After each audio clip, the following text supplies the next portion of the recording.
Hello दोस्तों, स्वागत है आप सभी का आपके अपने यूट्यूब चैनल जीनियस एजुकेशन में।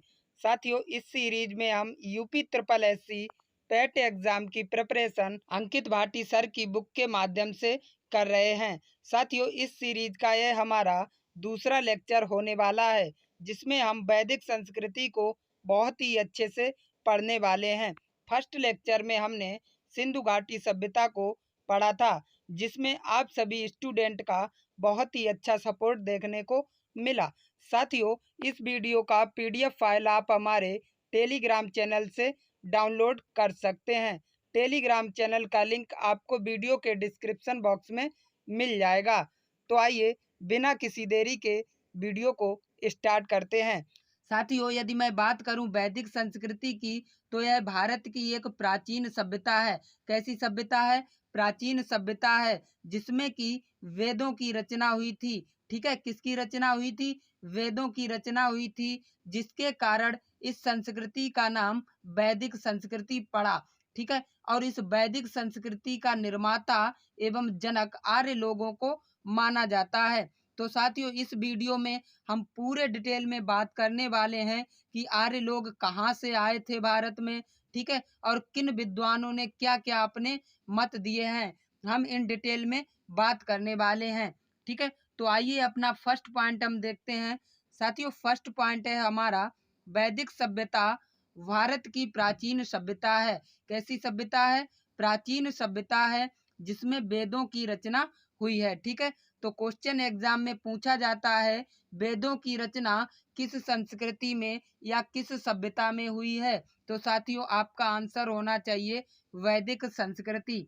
ठीक है, नेक्स्ट पॉइंट है हमारा वैदिक शब्द वेद से बना है। किससे बना है? वेद से मिलकर बना है। ठीक है, इसी वेद के नाम पर इस सभ्यता का नाम वैदिक संस्कृति पड़ा है। ठीक है, और इस वेद शब्द का अर्थ होता है ज्ञान।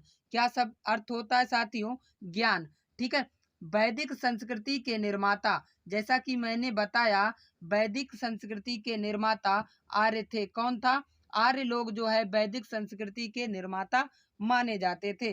नेक्स्ट पॉइंट है हमारा वैदिक संस्कृति में आर्य शब्द का अर्थ श्रेष्ठ, उत्तम, अभिजात, कुलीन तथा उत्कृष्ट होता था। साथियों, ये बात भी आपको याद रखनी है कि आर्य शब्द का अर्थ क्या था? श्रेष्ठ, उत्तम, अभिजात, कुलीन तथा उत्कृष्ट। ठीक है, ये आर्य शब्द के क्या हैं? अर्थ हैं। ठीक है, क्वेश्चन एग्जाम में पूछ लिया जाता है।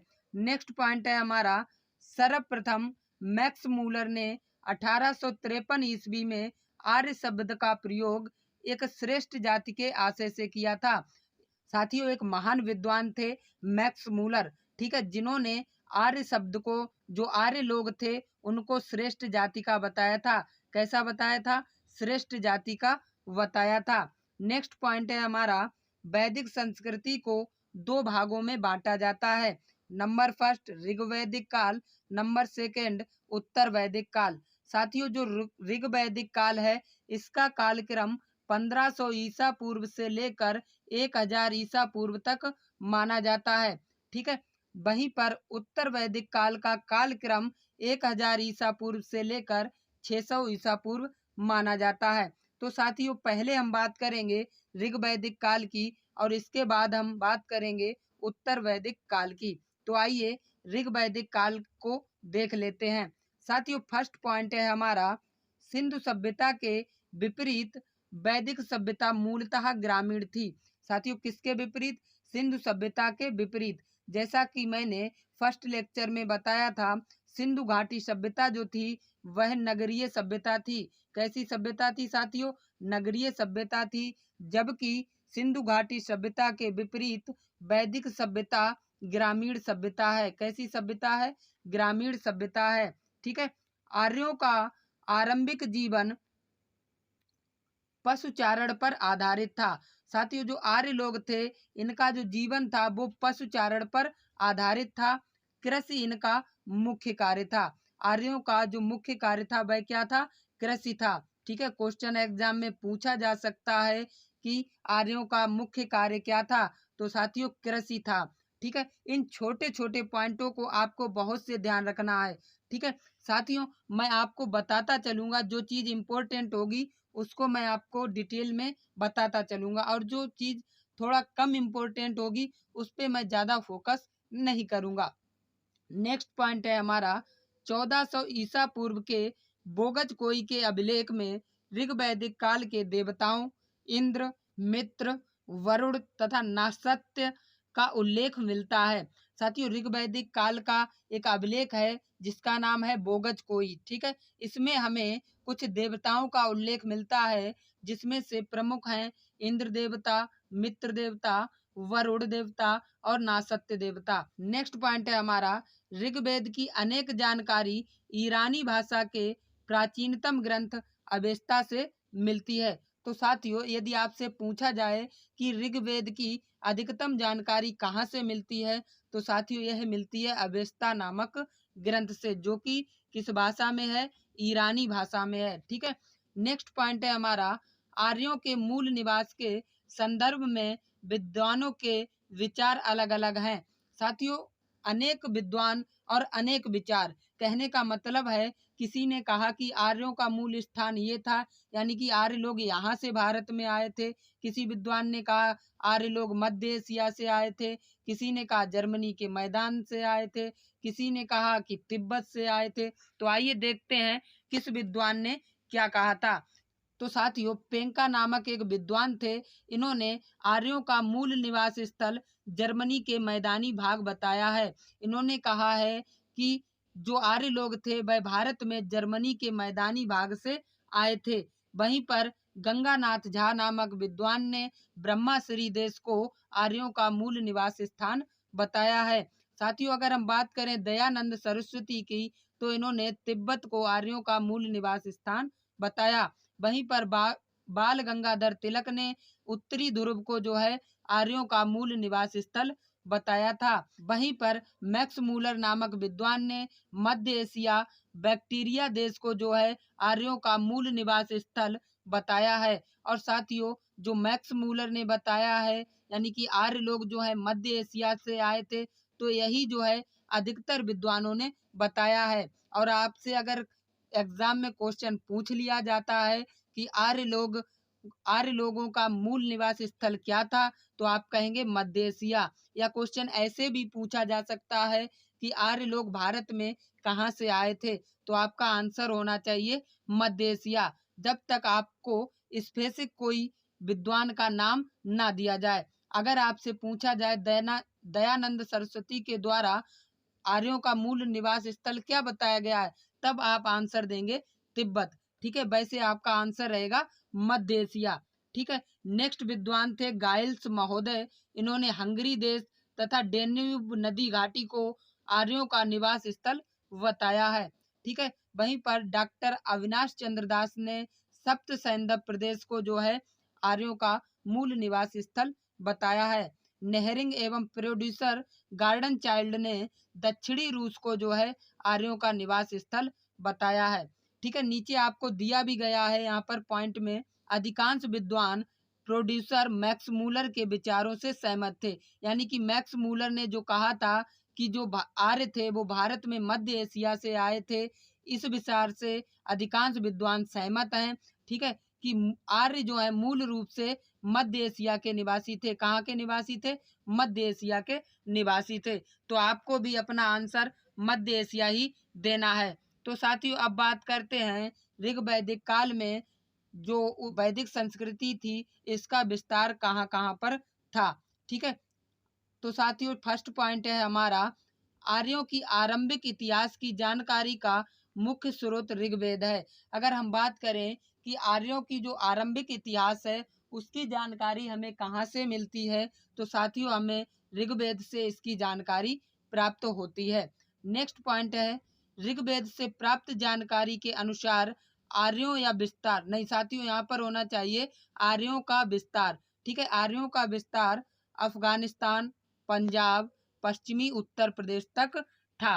अगर हम ऋग्वेद की जानकारी की माने तो जो आर्यों का विस्तार था वह अफगानिस्तान से लेकर पंजाब तथा पश्चिमी उत्तर प्रदेश तक था। ठीक है, और यहीं पर पड़ता है हमारा सतलज एवं यमुना का क्षेत्र। कौन सा? सतलज से लेकर यमुना का क्षेत्र, जिसे हम ब्रह्मवर्त के नाम से जानते थे। किसके नाम से? ब्रह्मवर्त के नाम से जानते थे। ठीक है, नेक्स्ट पॉइंट है हमारा, गंगा व यमुना के दोआब क्षेत्र को उसके सीमावर्ती क्षेत्रों पर भी आर्यों ने कब्जा कर लिया। जो गंगा और यमुना का दोआब क्षेत्र था और जो उसके सीमावर्ती क्षेत्र भी थे, उन पर भी आर्यों ने अपना कब्जा कर लिया था, जिसे ब्रह्म ऋषि देश कहा गया। जिसे क्या कहा गया? ब्रह्म ऋषि देश कहा गया। अगर आपसे क्वेश्चन एग्जाम में पूछा जाता है तो आप आंसर देंगे क्या? ब्रह्म ऋषि देश। किसका? गंगा एवं यमुना के दोआब क्षेत्र जिन पर आर्यों ने कब्जा कर लिया था। ठीक है, नेक्स्ट पॉइंट है हमारा, कालांतर में संपूर्ण उत्तर भारत में आर्यों ने विस्तार कर लिया, जिसे आर्यावर्त कहा जाता है। यानी कि जो भी हमारा संपूर्ण उत्तर भारत था, उसमें आर्यों ने अपना जो है पूर्ण रूप से विस्तार कर लिया था। इस वजह से संपूर्ण उत्तर भारत को क्या कहा जाने लगा? आर्यावर्त कहा जाने लगा। और इसी कारण से हमारे भारत का नाम, एक नाम आर्यावर्त भी है, तो वो इसी के नाम पर हमारे भारत का नाम पड़ा है। ठीक है, क्या नाम पड़ा है? आर्यावर्त पड़ा है। ठीक है, नेक्स्ट पॉइंट है हमारा, ऋग वैदिक काल की सर्वाधिक महत्वपूर्ण नदी सिंधु का वर्णन कई बार आया है। अगर आपसे पूछा जाता है एग्जाम में कि ऋग वैदिक काल की सबसे महत्वपूर्ण नदी कौन सी है, तो वह है सिंधु नदी। ठीक है, कौन सी नदी? सिंधु नदी। ठीक है, नेक्स्ट पॉइंट है, ऋग वैदिक काल की सर्वाधिक पवित्र नदी सरस्वती थी। ठीक है, आगे साथियों हम इन नदियों के प्राचीन नाम जानेंगे कि ऋग वैदिक काल में इन नदियों को किस नाम से जाना जाता था। प्राचीन नाम से, नदियों के प्राचीन नाम से एक क्वेश्चन एग्जाम में पूछे जाने की पूरी संभावना है। आपको बहुत ही अच्छे तरीके से इस पॉइंट को देखना है। साथियों, ऋग्वेद में सरस्वती नदी को नदीमता नाम से जाना जाता था, और नदीमता का अर्थ होता है नदियों में प्रमुख। क्योंकि जो ऋग्वेद काल था, इसकी एक प्रमुख नदी थी सिंधु, और सिंधु के बाद नंबर आता है सरस्वती का। ठीक है, जब ये प्रमुख नदी थी तो इसका नाम रख दिया गया नदीमता, और नदीमता का अर्थ होता है नदियों में प्रमुख। ठीक है, अब बढ़ते हैं नेक्स्ट पॉइंट की। नेक्स्ट पॉइंट है हमारा, ऋग्वेद में आर्य निवास स्थल के लिए सर्वत्र शब्द का प्रयोग करते थे। यानी कि अगर आर्य लोगों से अगर कोई पूछता कि आपका निवास स्थल क्या है, तो वो निवास स्थल ना कह के सर्वत्र शब्द का प्रयोग करते थे। और सर्वत्र का अर्थ होता है सप्त सैंधव। क्या होता है? सप्त सैंधव। ठीक है, नेक्स्ट पॉइंट है हमारा, सरस्वती और दृशद्वती नदी के मध्य का प्रदेश अत्यंत पवित्र माना जाता है। कैसा माना जाता है? पवित्र माना जाता है। जो सरस्वती नदी है और दृशद्वती नदी है, इसके मध्य का जो प्रदेश है, इसको अत्यंत पवित्र माना जाता है, और जिसे हम ब्रह्मवर्त के नाम से जानते हैं। नेक्स्ट पॉइंट है हमारा, ऋग्वेद में हिमालय पर्वत एवं इसकी एक चोटी मुजवंत का भी उल्लेख किया गया है। ऋग्वेद में हिमालय पर्वत और हिमालय पर्वत की एक चोटी जिसका नाम है मुजवंत, इसका उल्लेख हमें कहाँ मिलता है? ऋग्वेद में मिलता है। साथियों, आगे हम बात करेंगे कि ऋग्वेद में कितने मंडल हैं, कितनी ऋचाएं हैं, कितने सूक्त हैं, सभी पॉइंट को हम क्लियर करने वाले हैं। ठीक है, तो पहले हम बात कर लेते हैं ऋग्वैदिक कालीन नदियों की। तो साथियों, जो हमारी आधुनिक रावी नदी है, इसको ऋग्वैदिक काल में परुशनी के नाम से जाना जाता था। किस नाम से? परुशनी के नाम से जाना जाता था। आपको एक एक नदी का प्राचीन नाम यहाँ पर याद करना है, क्वेश्चन पूछे जाने की संभावना है। ठीक है, वहीं पर सतलज नदी को सतुद्री के नाम से जाना जाता था। चेनाब नदी को अस्किनी के नाम से, और ब्यास नदी को बिपाशा के नाम से जाना जाता था। वहीं पर हमारी गोमती नदी को गोमल या गोमुल के नाम से जाना जाता था।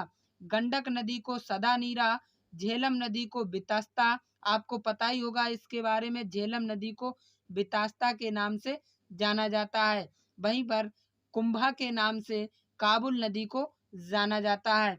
ठीक है, याद कर लेना है आपको इन चीज़ों को। अगर एक बार में नहीं याद होता है तो आपको इसको थोड़ा डिटेल में, यानी कि 2 बार से वीडियो को देख लेना है, या फिर वीडियो को पॉज करके थोड़ा सा याद कर लेना है, क्योंकि यहाँ से क्वेश्चन पूछे जाने की संभावना है।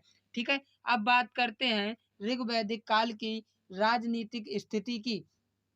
तो साथियों, ऋग वैदिक काल में राज्य का मूल आधार कुल कुल था। ठीक है, क्या था? कुल था। कुल का अर्थ है परिवार। ठीक है, यानी कि जो आधार था राजनीतिक अर्थव्यवस्था का, वो क्या था? कुल। कुल का अर्थ होता है परिवार, और परिवार मिलकर यहाँ पर ग्राम का निर्माण करते थे। किसका निर्माण करते थे? ग्राम का निर्माण करते थे। और ग्राम मिलकर साथियों एक विश्व का निर्माण करते थे। किसका निर्माण? विश्व का निर्माण करते थे। और कई विश्व मिलकर जो है जन का निर्माण करते थे। किसका? जन का। यहाँ पर जन का अर्थ एक लोग नहीं है, जन का अर्थ यहाँ पर एक हमारा देश मान लो। क्या? देश मान लो। ठीक है, देश से है। और ये जन मिलकर क्या बनाते थे? एक राष्ट्र बनाते थे। क्या बनाते थे? राष्ट्र बनाते थे। जन का अर्थ यहाँ पर प्रदेश से है। ठीक है, किससे? प्रदेश से, सॉरी, प्रदेश से। ठीक है, और जन मिलकर जो है क्या बनाते थे? राष्ट्र बनाते थे। आपको याद रखना, इसको हम अभी डिटेल में आपको बताने वाले हैं। तो साथियों, मूल आधार क्या था?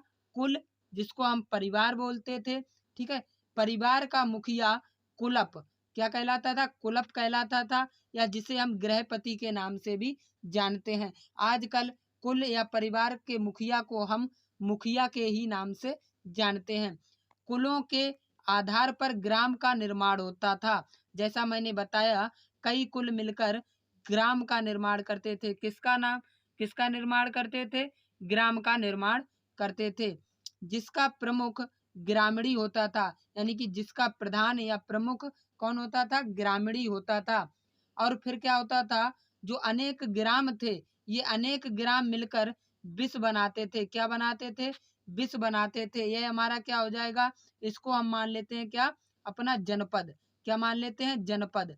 ठीक है, जनपद के तौर पर विश्व बनते थे। ठीक है, जिसका प्रधान कौन होता था? विश्वपति होता था। ठीक है, और विश्व से जन बनता था, यानी कई विश्व मिलकर, यानी कई जनपद मिलकर क्या बनते थे? प्रदेश बनते थे। क्या बनते थे? प्रदेश। प्रदेश का अर्थ किससे हो जाएगा? जन से हो जाएगा। ठीक है, इस तरीके से आपको याद कर लेना है। एवं जो जन का शासक होता था, वे क्या कहलाते थे? राजन कहलाते थे। क्या कहलाते थे? राजन कहलाते थे। ठीक है, और ये जन मिलकर क्या बनाते थे? हमारा राष्ट्र का निर्माण करते थे। ठीक है, नेक्स्ट पॉइंट है, अगर हम बात करें राज्य अधिकारियों की, तो राज्य अधिकारियों में भी पुरोहित और जो सेनानी लोग थे वो प्रमुख थे। कौन कौन? पुरोहित और सेनानी लोग प्रमुख थे। ठीक है, नेक्स्ट पॉइंट है हमारा, जो वशिष्ठ रूढ़िवादी एवं विश्वामित्र उदार पुरोहित थे। कैसे थे? उदार पुरोहित थे। वशिष्ठ जो थे वो रूढ़िवादी, एवं जो वशिष्ठ रूढ़िवादी और विश्वामित्र थे, ये दोनों लोग कैसे थे? उदार पुरोहित थे। कैसे थे? उदार पुरोहित थे। ठीक है साथियों, यहाँ पर देखिए आर्यों की 5 इकाइयां भी दी हैं, जो मैंने आपको बता चुका हूँ। साथियों, सबसे मूल इकाई है कुल। कुल से मिलकर बना ग्राम, ग्राम से मिलकर बना विश्व मतलब जनपद, और जनपद से मिलकर बना प्रदेश यानी कि जन। ठीक है, और इस जन से मिलकर बना क्या? राष्ट्र, हमारा देश बना। ठीक है, नेक्स्ट पॉइंट है हमारा, ऋग्वैदिक काल में अनेक जनतांत्रिक संस्थाओं का विकास हुआ, जिसमें सभा, समिति तथा विदथ जो थे प्रमुख थे। क्या हुआ? ऋग्वैदिक काल में अनेक लोगों ने अनेक तंत्र संस्थाओं का निर्माण किया। ठीक है, जिनमें सभा एक जनतांत्रिक संस्था थी। कौन सी? सभा। ठीक है, और एक थी समिति तथा एक थी विदथ। ये कैसी थी? प्रमुख संस्थाएं थी ऋग्वैदिक काल की। ठीक है, ऋग्वैदिक काल में महिलाएं भी राजनीति में भाग लेती थी। तो साथियों, अगर आपसे क्वेश्चन एग्जाम में पूछा जाए कि ऋग्वैदिक काल में महिलाओं की स्थिति कैसी थी, तो साथियों महिलाओं की स्थिति इसमें सुदृढ़ थी, बहुत ही अच्छी थी। आप यहाँ पर महिलाओं की स्थिति दयनीय नहीं कह सकते, क्योंकि यहाँ पर महिलाओं को बराबर का हक था। ठीक है, नेक्स्ट पॉइंट हम बढ़ते हैं, सभा और समिति। जो सभा और समिति संस्थाएं थी, ये क्या करती थी? राजा को सलाह देने वाली संस्थाएं थी। कैसी संस्थाएं थी? राजा को सलाह देती थी। क्वेश्चन एग्जाम में पूछा गया था UP triple SC lower PCS में कि इनमें से कौन सी संस्था राजा को सलाह नहीं देती थी। ठीक है, तो आपको यहाँ पर सभा और समिति को छोड़कर जो ऑप्शन वो आपको मिलता, जैसे कि आपको ऑप्शन मिलता विदत, तो यह राजा को सलाह देने वाली संस्था नहीं थी। आपको इस पर टिक करना था। ठीक है, नेक्स्ट पॉइंट है हमारा, सभा श्रेष्ठ एवं सुभ्रांत लोगों की संस्था थी। जो सभा थी वह श्रेष्ठ और जो संभ्रांत लोग थे उनकी संस्था थी, यानी कि जो उच्च लोग थे उनकी संस्था थी। कौन सी? सभा। तभी तो ये राजा लोगों को सलाह दे पाते थे। जबकि जो समिति थी वह सामान्य जनता का प्रतिनिधित्व करती थी, और जो समिति नामक संस्था थी वह क्या करती थी? वह जो है जनता का प्रतिनिधित्व करती थी, यानी जनता का कोई भी कार्य होता था तो उसका प्रतिनिधि बनकर वह उनका काम करवाती थी। कौन?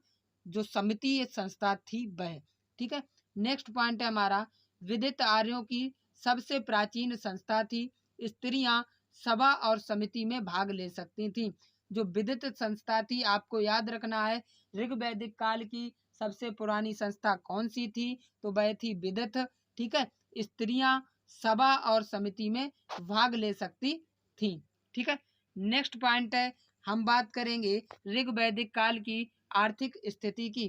तो साथियों, ऋग वैदिक काल में आर्यों की संस्कृति ग्रामीण एवं कबीलाई थी। कैसी थी? ग्रामीण थी और कबीलाई थी, जैसा कि मैंने आपको पहले ही बताया। अब बात करते हैं इसके पवित्र पशु की, यानी ऋग वैदिक काल का पवित्र पशु क्या था? तो साथियों, गाय इसका पवित्र पशु था। ऋग वैदिक काल का पवित्र पशु क्या था? गाय था। इंपॉर्टेंट क्वेश्चन है एग्जाम के पॉइंट ऑफ व्यू से। ठीक है, और जो गाय थी इसको एक अन्य नाम से जाना जाता था, अगन्या के नाम से। किस नाम से? अगन्या के नाम से जाना जाता था।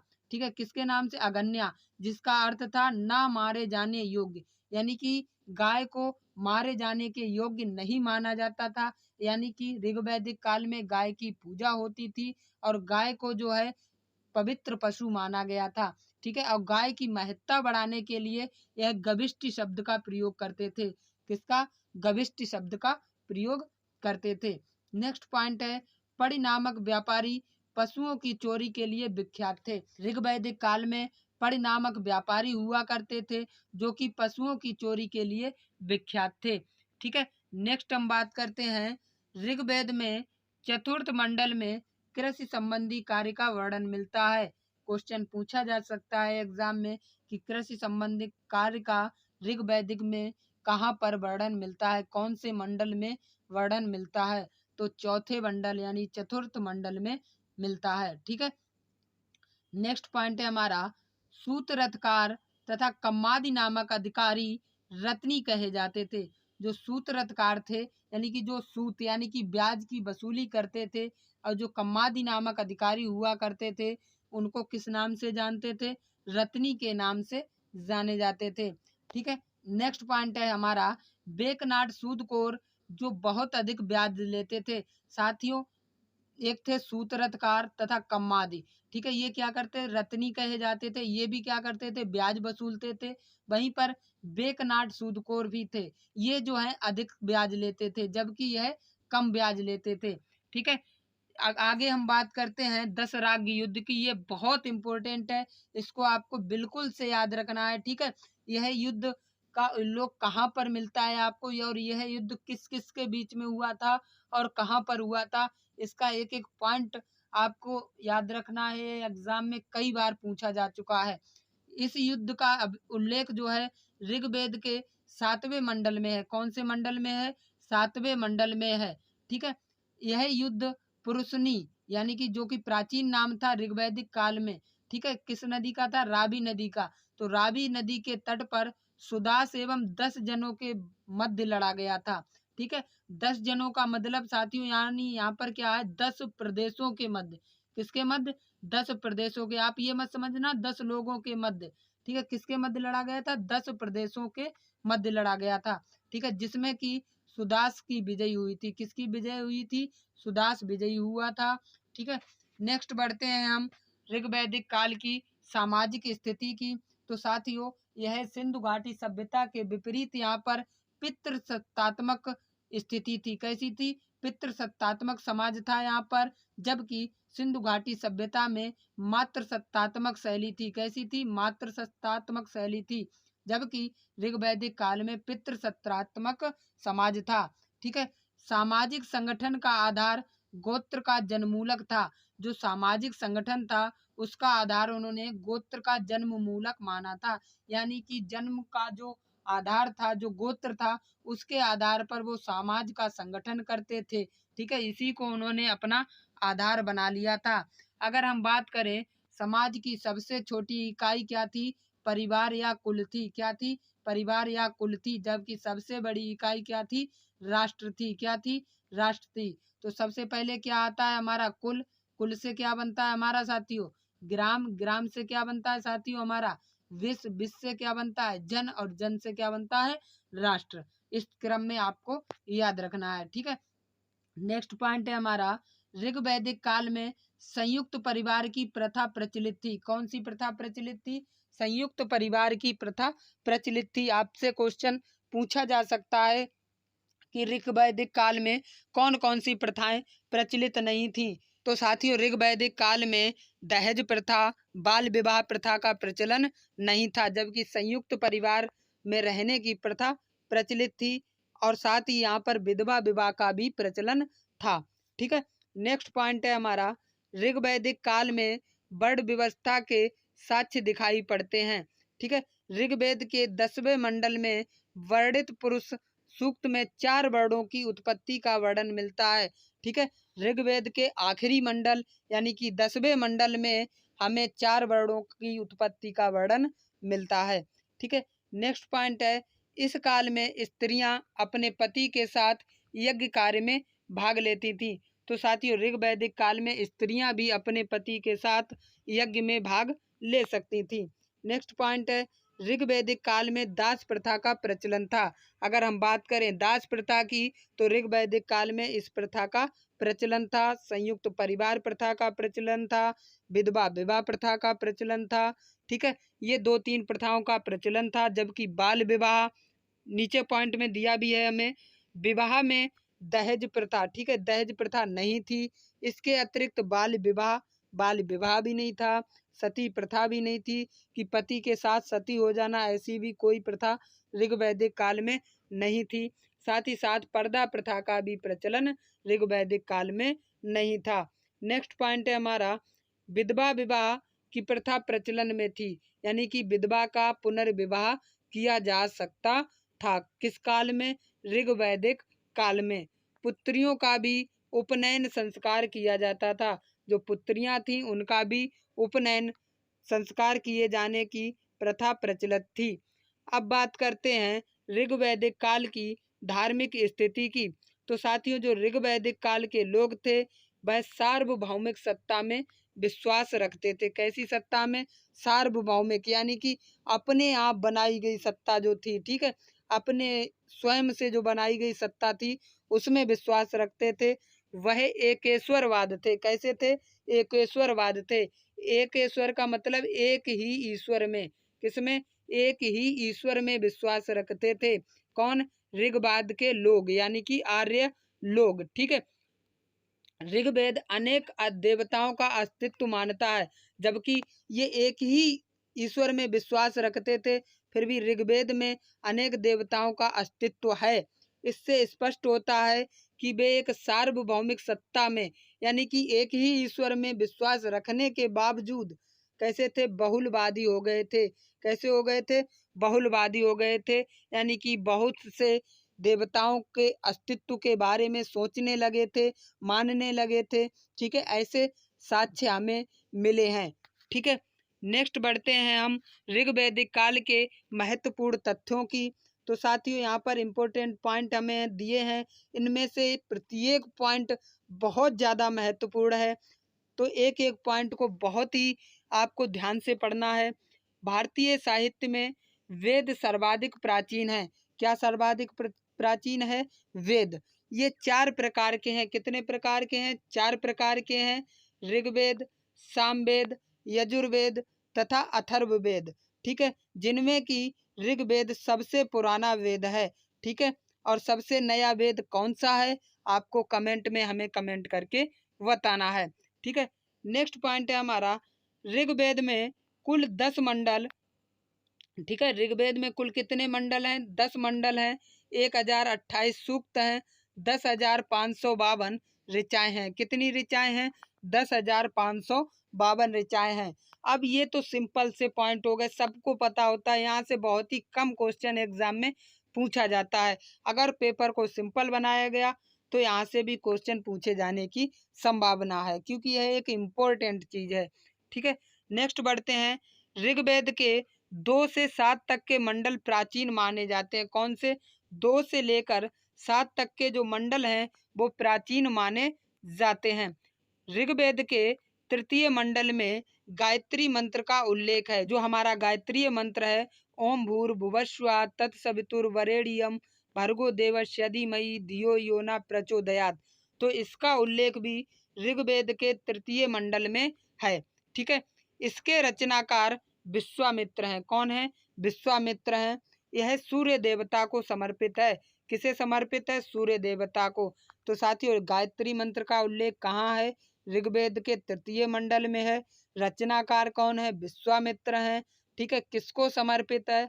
सूर्य देवता को समर्पित है। वहीं पर ऋग्वेद का 9वां मंडल सोम को समर्पित है। किसको समर्पित है? सोम को समर्पित है। ठीक है, नेक्स्ट पॉइंट है, शूद्र शब्द का उल्लेख सर्वप्रथम ऋग्वेद के 10 मंडल के पुरुष सूक्त में हुआ है। कौन से सूक्त में हुआ है? पुरुष सूक्त में। 10 यानी जो शूद्र शब्द है हमारा, ठीक है, एक प्रकार की जाति बनाई गई थी, वर्ड बनाया गया था। ठीक है, तो इस शूद्र शब्द का उल्लेख सर्वप्रथम ऋग्वेद के 10वें मंडल के पुरुष सूक्त में मिलता है। ठीक है, नेक्स्ट पॉइंट है हमारा, ऋग्वेद में मंत्रों का उच्चारण करने वाले पुरोहितों को होत्र कहा जाता था। क्वेश्चन इंपॉर्टेंट है, बहुत ही ज्यादा इंपॉर्टेंट है कि ऋग्वेद में जो मंत्रों का उच्चारण करते थे, यानी कि मंत्रों को पढ़ा करते थे, उन पुरोहितों को क्या कहा जाता है? तो उन पुरोहितों को कहा जाता है होत्र। क्या कहा जाता है? होत्र। ठीक है, नेक्स्ट पॉइंट है हमारा, ऐतरेय तथा कौशितकी ऋग्वेद के 2 ब्राह्मण ग्रंथ हैं। कैसे ग्रंथ हैं? ब्राह्मण ग्रंथ हैं। ठीक है, नेक्स्ट पॉइंट, यजुर्वेद में स्रोत एवं कर्म कांड वर्णित है। यजुर्वेद में क्या वर्णित है? स्रोत एवं कर्म कांड। जबकि ऋग्वेद में क्या वर्णित है? युद्ध। क्या है? युद्ध। युद्ध कला जो है सब किसमें वर्णित है? ऋग्वेद में। वहीं पर यजुर्वेद में स्रोत एवं कर्म कांड वर्णित है। यह वेद गद्य एवं पद्य दोनों में है। साथियों, क्वेश्चन बहुत ही ज्यादा इंपॉर्टेंट है, कई बार पूछा गया है। ऐसा कौन सा वेद है जो गद्य एवं पद्य दोनों में है? तो साथियों, यजुर्वेद एकमात्र ऐसा वेद है जो गद्य एवं पद्य दोनों में है। ठीक है, यजुर्वेद के कर्म कांडों को संपन्न कराने वाले पुरोहितों को अर्ध्वर्यु कहा जाता है। क्या कहा जाता है? अर्ध्वर्यु कहा जाता है। ठीक है, ये भी आपको याद रखना है, बहुत ही इम्पोर्टेंट है। यानी जितने भी ये पॉइंट हैं सारे के सारे महत्वपूर्ण हैं। ठीक है, यजुर्वेद का अंतिम भाग ईश उपनिषद है, जिसका संबंध आध्यात्मिक चिंतन से है। किससे है? आध्यात्मिक चिंतन से है। अगर बात की जाए यजुर्वेद का अंतिम भाग क्या है? ईशो उपनिषद है। ठीक है, जिसका संबंध आध्यात्मिक चिंतन से है। ठीक है, नेक्स्ट पॉइंट है, शतपथ ब्राह्मण शुक्ल यजुर्वेद का ब्राह्मण ग्रंथ है। जो शतपथ ब्राह्मण है वह शुक्ल यजुर्वेद का ब्राह्मण ग्रंथ है। ठीक है, इतना नाम है, शतपथ ब्राह्मण शुक्ल। यह किसका ग्रंथ है? यजुर्वेद का एक ब्राह्मण ग्रंथ है। ठीक है, नेक्स्ट पॉइंट है हमारा, सामवेद में यज्ञों के अवसर पर गाए जाने वाले मंत्रों का संग्रह। जो व्यक्ति इन मंत्रों को गाता था उस उद्गाता कहा जाता था। उसे क्या कहा जाता था? उद्गाता कहा जाता था। यानी कि यज्ञों के अवसर पर जो मंत्र गाए जाते थे, उन मंत्रों के जो संग्रह है वह हमें सामवेद में देखने को मिलता है।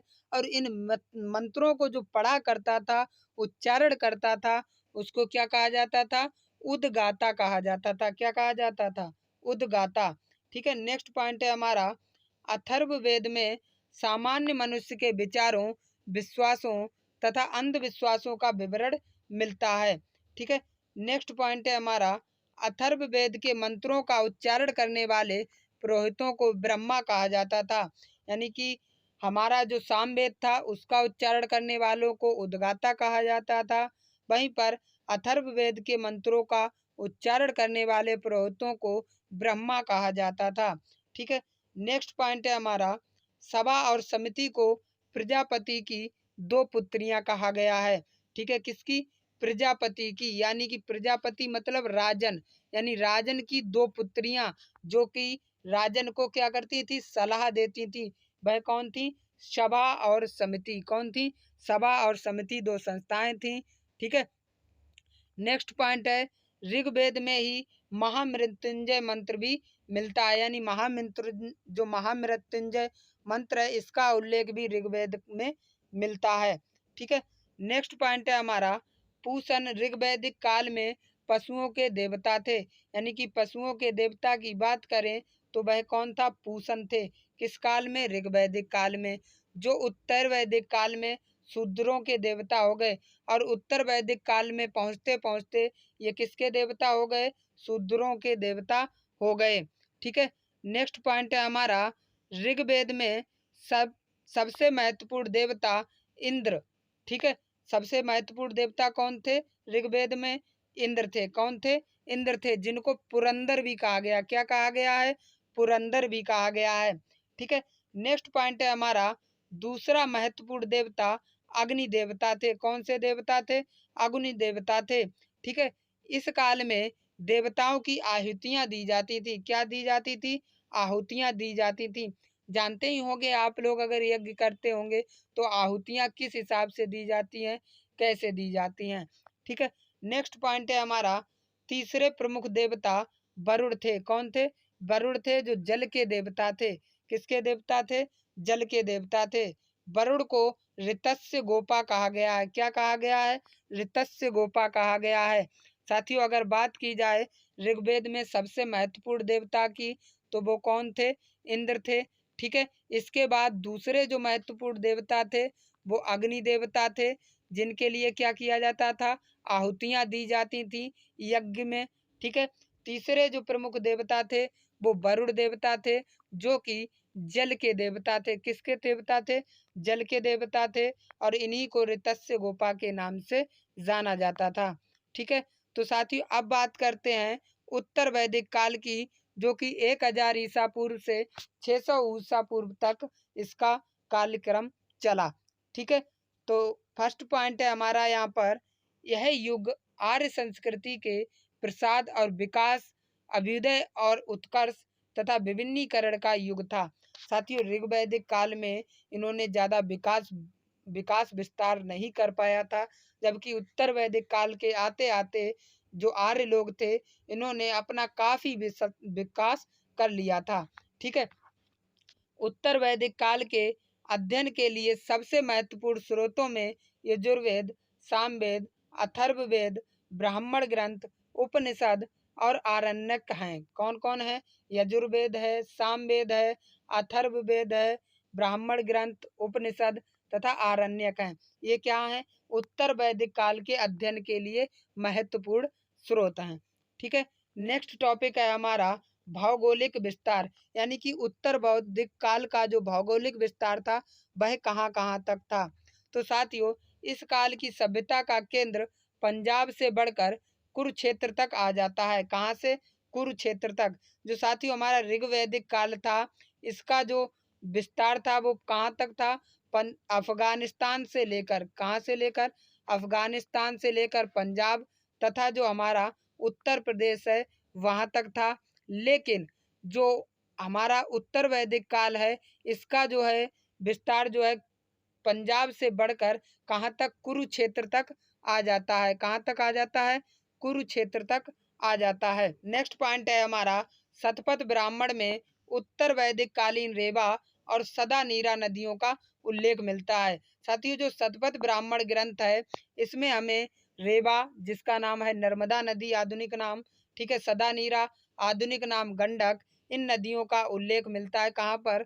शतपथ ब्राह्मण ग्रंथ में। ठीक है, नेक्स्ट पॉइंट, 600 ईसा पूर्व के आसपास आर्य लोग कौशल, विदेह और अंग राज्य से परिचित थे। किससे? कौशल, विदेह और अंग राज्य से परिचित थे। साथियों, ये जो कौशल है, यह राज्य जो है क्या है? यह जो बुद्ध जी की माता थी महामाया, महामाया जो थी वो कौशल राजवंश की कन्या थी। किसकी? कौशल राजवंश की कन्या थी। कौन? महामाया। जो आर्य लोग थे वो 600 ईसा पूर्व के आते आते कौशल, विदेह और अंगराज्य से परिचित हो चुके थे। नेक्स्ट पॉइंट है हमारा, भारतीय इतिहास में सामवेद, यजुर्वेद एवं अथर्ववेद तथा ब्राह्मण ग्रंथों, आरण्यकों एवं उपनिषदों की रचना हुई। ठीक है, किसकी किसकी? सामवेद की, यजुर्वेद की, अथर्ववेद की तथा ब्राह्मण ग्रंथों, आरण्यकों एवं उपनिषदों की रचना जो है उत्तर वैदिक काल में हुई। ठीक है, नेक्स्ट पॉइंट है हमारा, अथर्ववेद में मगध के लोगों को ब्राह्ल्य कहा गया। क्या कहा गया है? ब्राह्ल्य कहा गया। जो मगध के लोग थे उनको ब्राह्ल्य कहा गया है अथर्ववेद में। ठीक है, अब बात करते हैं उत्तर वैदिक काल की राजनीतिक व्यवस्था की। तो राजनीतिक व्यवस्था में हमारा फर्स्ट पॉइंट है, ऋग्वैदिक काल में कबीले पर शासन करने वाले राजा अब उस प्रदेश पर शासन करने लगे। साथियों, कहने का तात्पर्य है ऋग्वैदिक काल जब तक था, यानी कि जो हमारा ऋग्वैदिक काल का समय था, तब तक जो राजा कबीले पर शासन करते थे, किस पर? कबीलों पर शासन करते थे। अब वह राजा जो हैं प्रदेशों पर शासन करने लगे थे, जिनमें कुछ प्रमुख प्रदेश थे, विदेह के जनक पर, ठीक है, कैबे के अश्वपति पर, काशी के अजातशत्रु पर, पंचाल के प्रवाहड़ जानली पर जो है ऋग्वैदिक काल के जो राजा होते थे उन्होंने शासन करना स्टार्ट कर दिया था उत्तर वैदिक काल में। ठीक है, उत्तर वैदिक काल में पांचाल सर्वाधिक विकसित राज्य था। अगर उत्तर वैदिक काल का सर्वाधिक विकसित राज्य की बात करें तो कौन सा था? पांचाल था। ठीक है, इस काल में ही राजतंत्र शासन का आधार था। जो राजतंत्र था वो शासन का आधार हुआ करता था उत्तर वैदिक काल में। ठीक है, ऋग्वैदिक काल में नहीं। ठीक है, किस काल में? उत्तर वैदिक काल में। ठीक है, नेक्स्ट पॉइंट है हमारा, सभा एवं समिति राजा की निरंकुशता पर रोक लगाती थी, विद्युत का उल्लेख नहीं मिलता है। यानी कि जो उत्तर वैदिक काल है इसमें विद्युत का उल्लेख नहीं मिलता, और जो सभा समिति है वो राजा की निरंकुशता पर, यानी कि गलत निर्णयों पर, यानी कि जनता पर बुरे व्यवहार पर रोक लगाती थी। कौन लगाती थी? सभा और समिति नामक संस्थाएं। ठीक है, इस समय में अश्वमेध यज्ञ होता था, वाजपेय, अन्य स्टोम, ठीक है, नामक यज्ञ किए जाते थे। यानी कि ये सब यज्ञ जो थे उत्तर वैदिक काल में किए जाते थे। ठीक है, यजुर्वेद में राज्य के उच्च पदाधिकारियों को रत्नी कहा जाता था। यजुर्वेद में जो राज्य के उच्च पदाधिकारी थे उन्हें क्या कहा जाता था? रत्नी कहा जाता था। वहीं पर सूदखोरों को भी क्या कहा जाता था? रत्नी कहा जाता था। किसमें? ऋग्वैदिक काल में। किसमें कहा जाता था? ऋग्वैदिक काल में। ठीक है, उत्तर वैदिक काल में निम्न पद थे। कौन कौन से थे? सेनानी, ठीक है, सूत जो कि रथ सेना का नायक होता था, ठीक है, ग्रामीणी जो कि गांव का मुखिया होता था, संग्रहिता जो कि कोषाध्यक्ष होता था, भागदुग जो कि अर्थ मंत्री होता था, अर्थात करों को वसूलने वाला। ठीक है, आदि नाम मिलते हैं। यानी कि ये सब नाम जो हैं, ये सब पद जो हैं उत्तर वैदिक काल में मिलते हैं। ठीक है, अब हम बात करते हैं उत्तर वैदिक काल की सामाजिक स्थिति की, जिसमें हमारा फर्स्ट पॉइंट है, उत्तर वैदिक काल में सामाजिक व्यवस्था का आधार वर्णाश्रम व्यवस्था ही था। जो उत्तर वैदिक काल है इसमें जो सामाजिक व्यवस्था का आधार है वह क्या था? वर्णाश्रम व्यवस्था था। लेकिन धीरे धीरे क्या हुआ? वर्ण व्यवस्था में कठोरता आने लगी थी। ठीक है, नेक्स्ट पॉइंट है हमारा, वर्णों का आधार कर्म पर आधारित ना होकर जाति पर आधारित होने लगा। साथियों, 4 वर्णों में लोगों को बांटा गया था। कौन कौन से? ब्राह्मण वर्ग, ठीक है, कौन सा वर्ण? ब्राह्मण वर्ण। दूसरा था हमारा क्षत्रिय वर्ण, तीसरा था हमारा शूद्र वर्ण, और चौथा था हमारा वैश्य वर्ण। कौन सा वर्ण? वैश्य वर्ण। इन 4 वर्णों में लोगों को बांटा गया था, और इन लोगों को कर्म के आधार पर ना बांटकर जाति के आधार पर बांटा जाता था।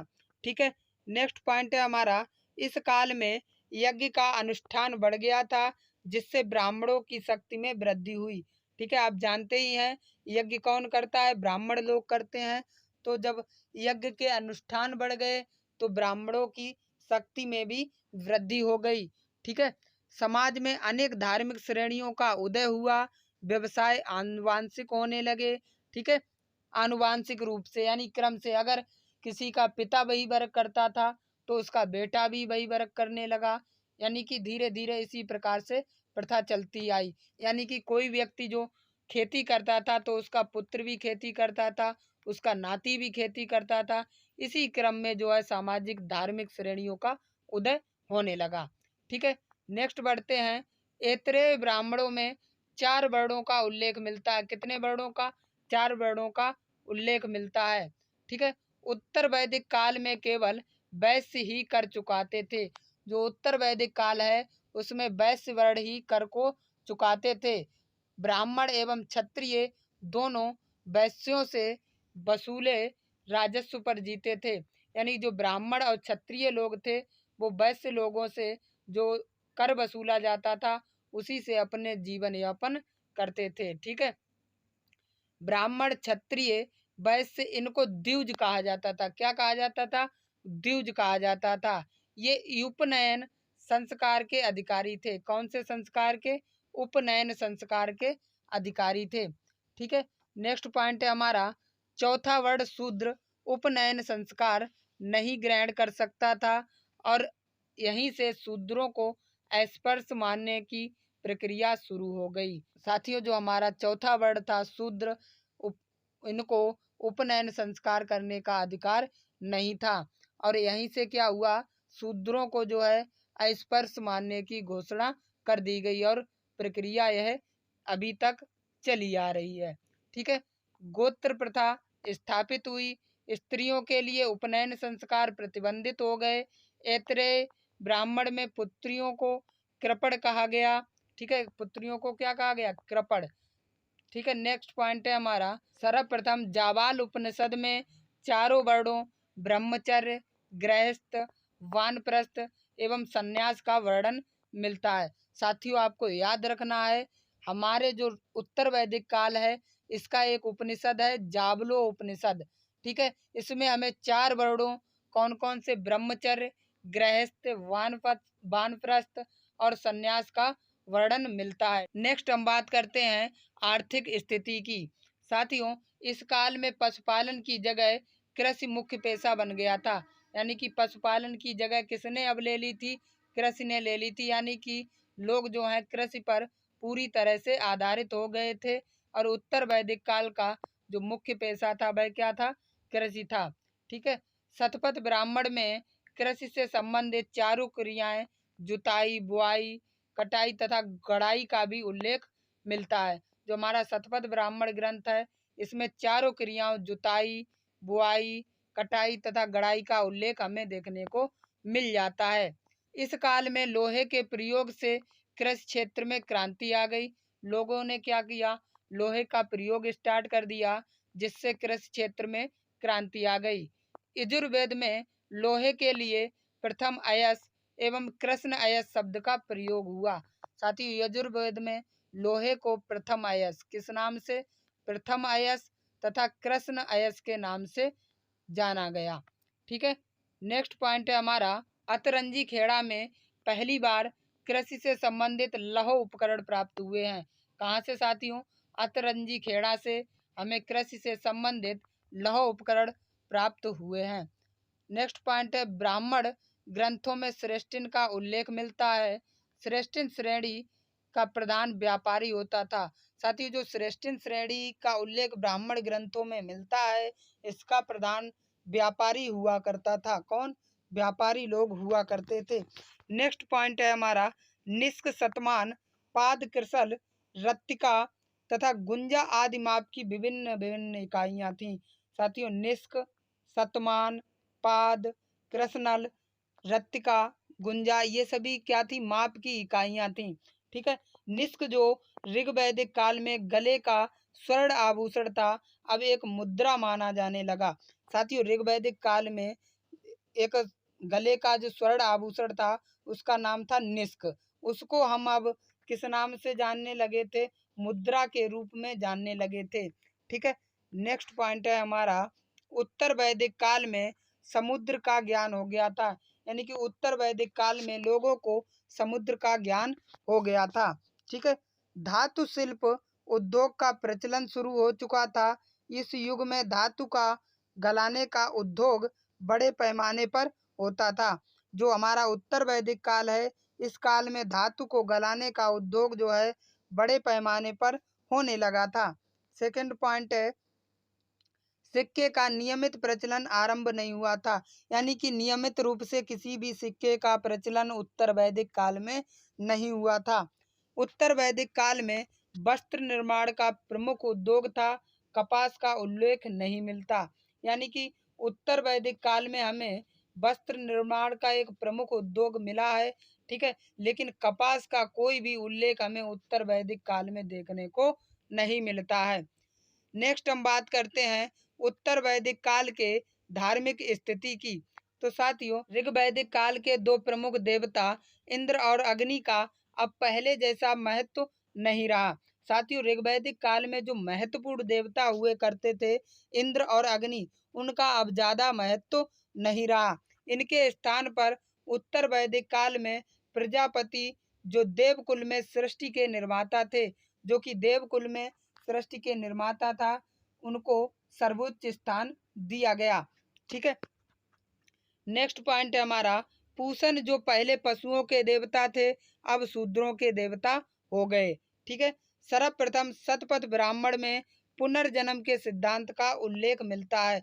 कि ये क्वेश्चन कई बार एग्जाम में पूछा जाता है कि पुनर्जन्म का सिद्धांत किस में मिलता है, किस ग्रंथ में मिलता है। तो साथियों, शतपथ ब्राह्मण ग्रंथ में मिलता है। ठीक है, नेक्स्ट पॉइंट है हमारा, इस काल के दो महाकाव्य थे, महाभारत तथा दूसरा महाकाव्य था रामायण।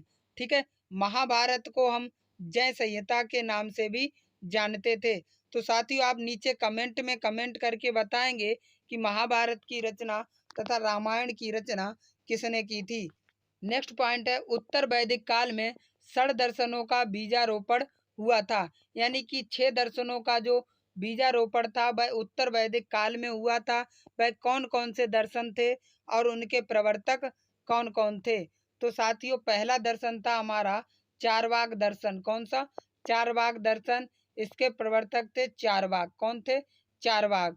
वहीं पर दूसरा हमारा दर्शन था योग, जिसके प्रवर्तक थे पतंजलि। कौन थे? पतंजलि। ठीक है, वहीं पर तीसरा दर्शन था हमारा सांख्य, जिसके प्रवर्तक थे कपिल। ठीक है, चौथा दर्शन था हमारा न्याय, जिसके प्रवर्तक थे गौतम। ठीक है, वहीं पर हमारा पांचवा दर्शन था पूर्व मीमांसा। क्या था? पूर्व मीमांसा, जिसके जो प्रवर्तक थे वो कौन थे? जैमिनी थे। कौन थे? जैमिनी। ठीक है, इन दोनों को एक ही कहीं कहीं पर मान लिया गया है। ठीक है, इसलिए 6 दर्शनों का उल्लेख मिलता है। उत्तर मीमांसा, जिसका वाहिदराहन प्रवर्तक थे। ठीक है, वैशेषिक के प्रवर्तक कणाद या उलुक को माना जाता है। किसे माना जाता है? कणाद या उलुक को। ठीक है, नेक्स्ट पॉइंट है हमारा, मृत्यु की चर्चा सर्वप्रथम शतपथ ब्राह्मण में तथा मोक्ष की चर्चा उपनिषद में मिलती है। देखो, मृत्यु की चर्चा कहाँ मिलती है? शतपथ ब्राह्मण में। ठीक है, अगर क्वेश्चन आपसे थोड़ा भी ऐसा कुछ पूछा जाता है तो आप शतपथ ब्राह्मण को लगा सकते हैं। ये बहुत ही इम्पोर्टेंट है, आपको याद रखना है। ठीक है, तथा जो मोक्ष की चर्चा है, ठीक है, वो हमें कहाँ से मिलती है? उपनिषद से प्राप्त होती है। ठीक है, परीक्षित को मृत्यु लोक का देवता कहा गया। जो परीक्षित होते हैं उनको क्या कहा गया? मृत्यु लोक का देवता कहा गया। जैसा कि आप लोग जानते हैं, आजकल कथाओं में परीक्षित बनाए जाते हैं। कौन बनाए जाते हैं? परीक्षित बनाए जाते हैं। यानी कि जो भी आजकल हो रहा है वह प्राचीन काल की तरह ही हो रहा है। ठीक है, बस थोड़ा सा उनमें क्या हो गया? बदलाव हो गया है। जैसे कि ऋग वैदिक काल से उत्तर वैदिक काल में आते आते काफी बदलाव हो चुके हैं। ठीक है, उसी तरीके से उत्तर वैदिक काल से अब तक आते आते काफी बदलाव हो चुके हैं। ठीक है, नेक्स्ट पॉइंट है, पुनर्जन्म की अवधारणा बृहदारण्यक उपनिषद में मिलती है।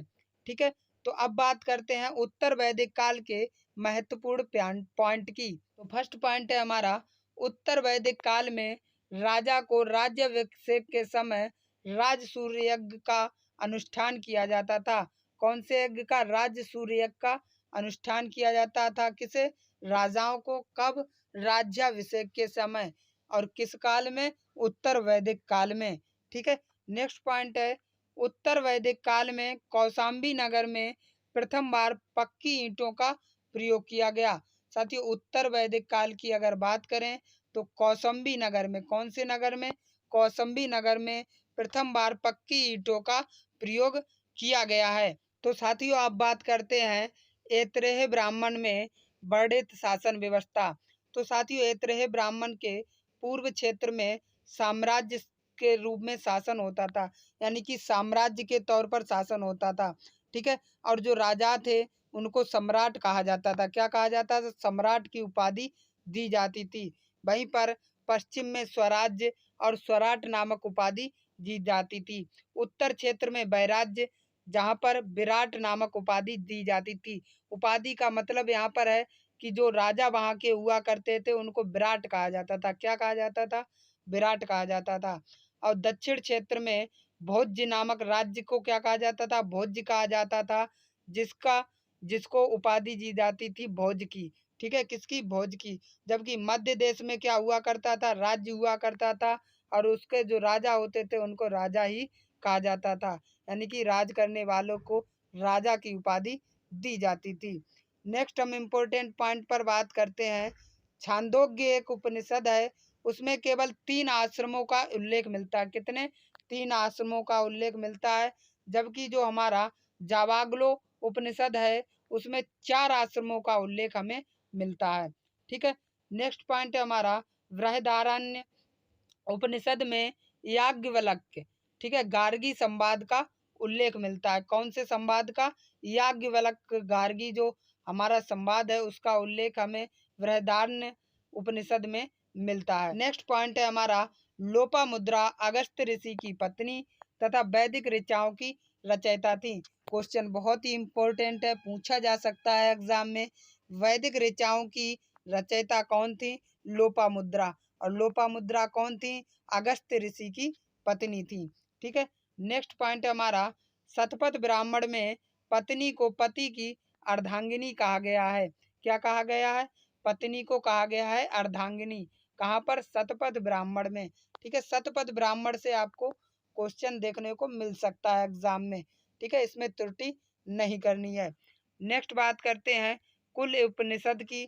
तो साथियों, हमारे कुल उपनिषद हैं 108, जिसमें कि 12 प्रमाणिक उपनिषद हैं। ठीक है, कैसे? जिनके हमें प्रमाण मिले हैं। ठीक है, नेक्स्ट पॉइंट है हमारा उपनिषद अरण्यकों को पूरक एवं भारतीय दर्शन के प्रमुख स्रोत हैं। जो उपनिषद हैं वो अरण्यकों के पूरक एवं भारतीय दर्शन के प्रमुख स्रोत माने जाते हैं।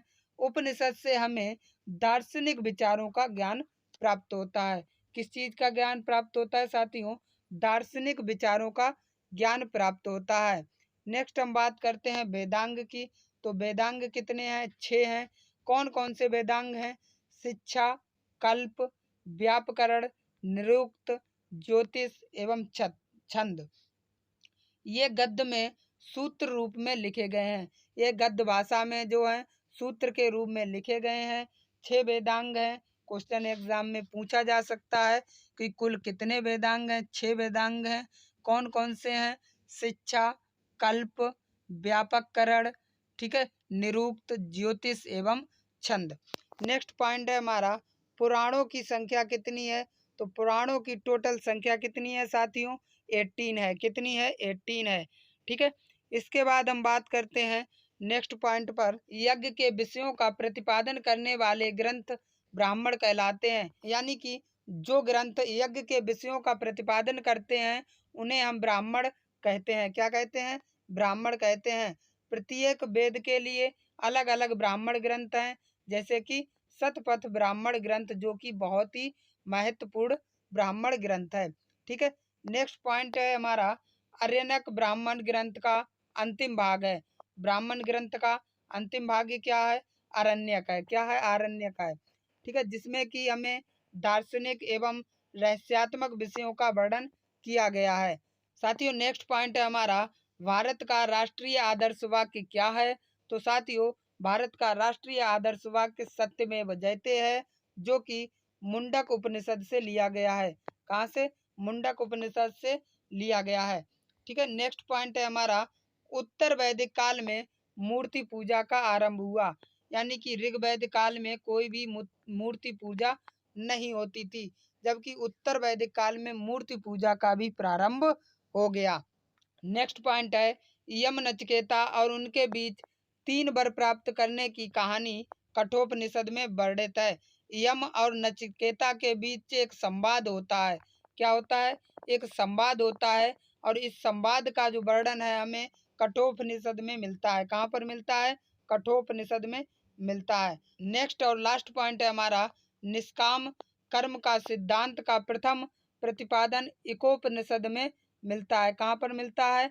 ईशोपनिषद में हमें देखने को मिलता है। तो साथियों, आज इस वीडियो के माध्यम से हमने वैदिक संस्कृति को बहुत ही अच्छे से समझा।